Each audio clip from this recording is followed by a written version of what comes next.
On Blues Radio International, it's Jesse and Audrey taking you back to Phoenix to visit with our chief medical correspondent, Dr. Janice Johnston.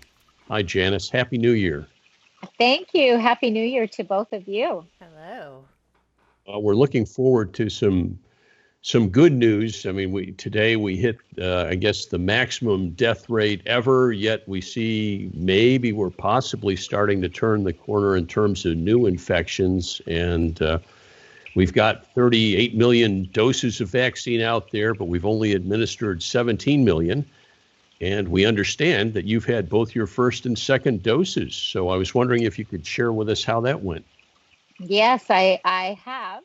And I feel very, very fortunate to have gotten through both doses already. You know, as probably most of your listeners are aware, I mean, healthcare workers were kind of put at the front of the line there. And, I got my first one right after Christmas and my second one last weekend. And I feel good. There were some minor side effects for sure, a little bit more with the second than with the first. But, in 2 weeks after my second one, I should be, really showing some signs of good immunity. It takes the second shot and a couple of weeks afterwards to really get your body going and be ready. You said a couple of weeks. So assuming someone is lucky enough to get in line and get both vaccines, how long do you need to wait to get to peak immunity? Yeah, so you need both shots to get to peak immunity, and it's thought that it needs a couple of weeks after the second one to really reach that.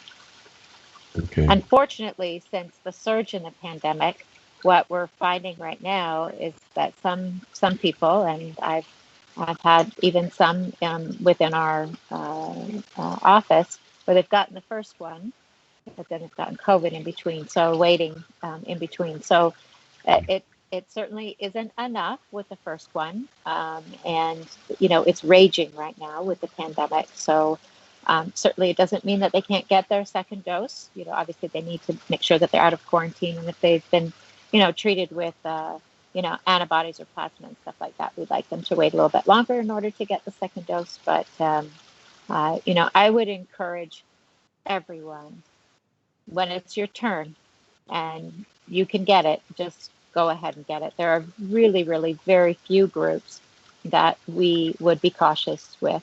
One is if you've ever had a severe allergic reaction, we call that anaphylaxis, to an injectable vaccine before.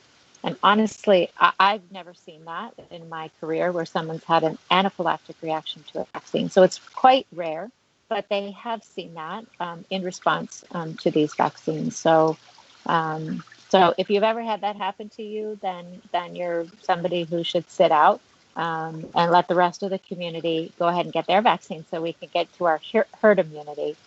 Those who are pregnant and breastfeeding, they haven't done a lot of study with respect to the vaccine in those communities, but they do think that there's not a risk, but we do encourage those who are pregnant or breastfeeding to speak to your provider directly, get their take on, whether it's right or not for you. I mean, certainly those who are in the healthcare community and dealing with COVID patients who are either pregnant or breastfeeding, I don't think any of us would hesitate to get the vaccine. We don't think it transmits to breast milk. Honestly, it's really kind of few people that we would say put a stop on it and say we don't want you to get it. I know a lot of people are still kind of wary of vaccines right now. And how many did you say they put in already? Millions, right? So yeah, 17 million actually administered out of 38 million available. Let me ask you, Janice, once people get the vaccine, are masks no longer required? Can people just go about their day as if there's nothing going on? Well, we still have a raging pandemic going on right now. And, I'm not sure exactly when the masks and all the social distancing and all that's going to go away. I hope by the end of the year, but it's not going to be, I've got my second shot, I don't need to follow all those precautions anymore. It's still going to be important that you follow those precautions.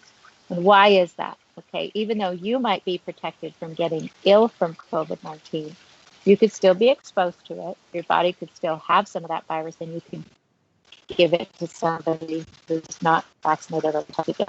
So it's important for us to continue to be diligent with the process until we get most of our community vaccinated. And I know that that's frustrating, and you might feel, well, I'm good to go. I don't need to do any of these things anymore.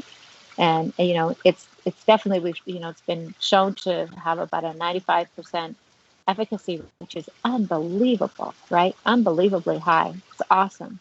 We're not quite sure with these mutations that are happening with the virus right now.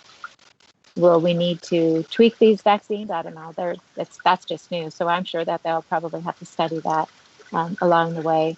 And of course, we don't know how long the immunity will last from getting vaccinated. Will we have to get a booster at some point in time, just like we do with the flu shot or a tetanus shot and things of that nature? And so you're not finding that with people who have already had COVID, like yourself, that get the vaccine, there's no difference in the efficacy of it? It's the same for everyone? Yes, so it is. So people who have had COVID will develop a natural immunity. So, and I had my blood tested just to see if I did test positive for those antibodies, and I did. I tested a couple of times. But we do think natural immunity will wane. And what that means is that it'll start to, taper off over a period of time. It's very uncommon to see reinfection after 90 days of having COVID. But I can tell you from personal experience, I've seen, a handful of patients that have gotten reinfected probably about the 5-month mark or so. And that was with their natural immunity. So they were re-exposed, reinfected, and kind of went through the whole drill again. So with getting a vaccine, we think that the immunity is far greater than your own natural immunity. And the hopes is that immunity will last for a long time. How long? We don't know yet, right? Because these are new vaccines. So that remains to be studied. And I'm sure they'll be monitoring that for years to come to see how long the immunity will last from these vaccines. And as somebody who's taken the entire vaccine, both shots 1 and 2, do you have any words of confidence for people who may be a little bit leery about the shot because it wasn't in trials for as long as other vaccines? Well, before they did give the emergency authorization to use this vaccine, it was tested in so many people, vigorous tests.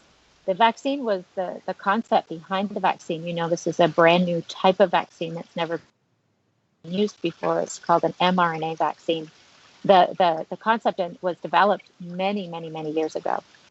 It just got tons of backing and everything. Let's get this off the ground and get this going, which is quite. Now we've had millions and millions and millions of people take this vaccine. And, in terms of immediate concerns, yes, there's some side effects with it, but they're very, very temporary and resolve quite quickly. In order to weigh your risk to your benefit, I think the benefit of getting the vaccine far outweighs any sort of minimal side effects that might happen after the shot. Well, I've got my fingers and toes crossed for my turn. I'm hoping that it comes soon. Yeah. We have been approved to be a provider of the Pfizer vaccine in the deep freezer, but at this time, the state is still controlling all doses. And so they're doing them at, massive drive-throughs and things like that. But we're hoping that maybe at least by the time we get to what our state calls phase 2, which is anybody and anyone, we're hoping that we can have it at least in our hands by that time so we can get busy. We're all ready to get busy.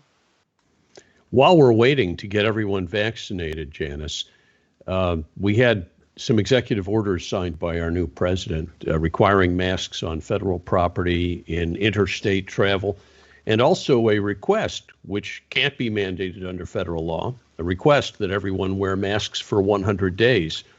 And it was said that we could save up to 50,000 lives simply by people wearing masks alone, without vaccines, without any other medical intervention. Do you think we're going to get compliance with that request? Well, I know that that people are tired. We're all tired of complying with these things, but we're also tired of the damn pandemic, aren't we? I mean, I we've gone this long. What's another 3 months of wearing a mask when you go out? I really don't think it's anything to ask of our country to do that. I think it's the very minimum that we can do, and I really do agree that it could make a huge impact. So in my community here, I see great compliance. And honestly, we have, when I go out, go to work, go to the store, I really don't see anyone not complying with that. But I know that it varies from place to place. So, but yeah, I think that's a very small ask for us to do that so we can get back to normal. One perspective on that is even if you feel superhuman and you don't feel that you've got any risk, you could be an asymptomatic carrier. And so it could be someone else's grandparent or grandchild that gets affected by our refusal to wear masks. So I'm hoping that everyone listening will be attentive to that and will save a lot of lives and that we'll actually get out there and get vaccinated. Let me ask you about this new set of variants. A few weeks ago, we were worried about one from the UK. Now there's a South African variant, and apparently more transmissible even than the UK variant that we were told was more transmissible than what we've got. Where are we headed? Yeah. Well, viruses mutate, and so that's what happens, right? They mutate. At least right now, we're not finding that it's more lethal. So that's a good thing, but I think time will tell with that. I think the only thing that we can really do is to get our herd immunity up, and that's going to be through getting vaccinated and following these social distancing. And once we get to that point, then these mutations will be little blips, hopefully. Time will tell, but I sure hope that they don't have to retool the vaccine in order to accommodate for these little variations. Well, despite the variants in the COVID infections that we're seeing, Dr. Fauci today said that he's hopeful that if we can get 70 to 80% of the country vaccinated by the fall, we could come back to something close to normal. So hopefully we'll all be sharing live music events together again. And if we can just hold tight and do our best during this period, are there any final words you'd like to share with our audience about how we can get through this period? I think just be patient, and we've come this far. Don't give up. There is light shining at the end of that tunnel, and we just have to be patient to get through it. Continue to do everything that you've been doing, to do all the right things. When the vaccine is available to you, don't hesitate. Just go and get it. Okay, just go and get it and be part of the solution. Don't be scared. If you have some side effects, Tylenol or Motrin is going to take care of it just fine for you. It's not going to last very long, and I would just encourage everybody to just continue to be patient. And yeah, definitely, when that vaccine is available to you, jump on it. Get your name on the list. Go to your appointment. Show up. Make sure you get your second shot. And let's go to a big old concert and a party on the other side.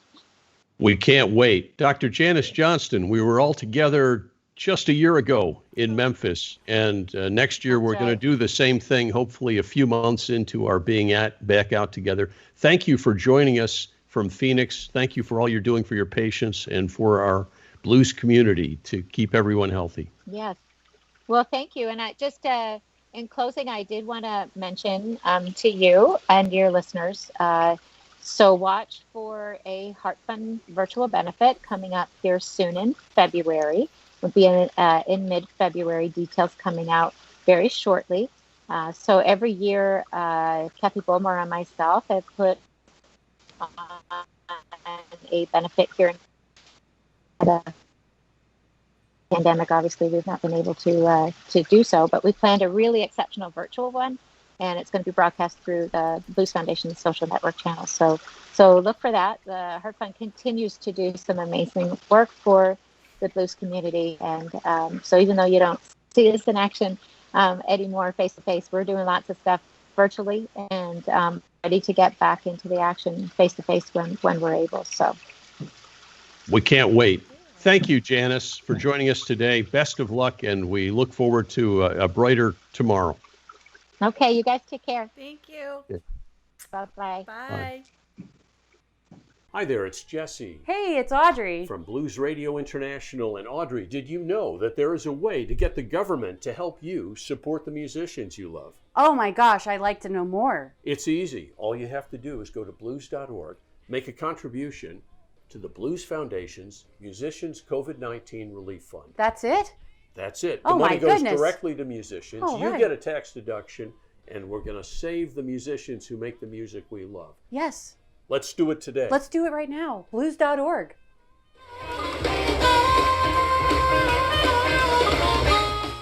Thank you so All right, much. Have a Janice. great evening. Stay fabulous. Say hi. Bye. Say hi. Bye. Aw, Bye. thank you. Riley. Bye. Bye, Riley. Bye. Bye. Bye. Bye.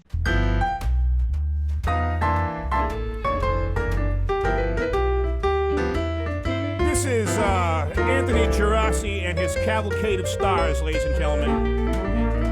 With the great Anthony Gerasi, band leader, brains, beauty, and CEO of the organization. How about it for Joe Mack on the trumpet, Jimmy Carpenter on saxophone, we got Jimmy Bott on the drums. Well, I should say, we have Jimmy Bott on the drum. Mike Welch, Monster Mike Welch. Kid Ramos. Willie J. Campbell on the bass. Tour de Force. Sugar Ray Rayford singing. My name is Brian Templeton, and you are listening to Blues Radio International. Take it home, Anthony.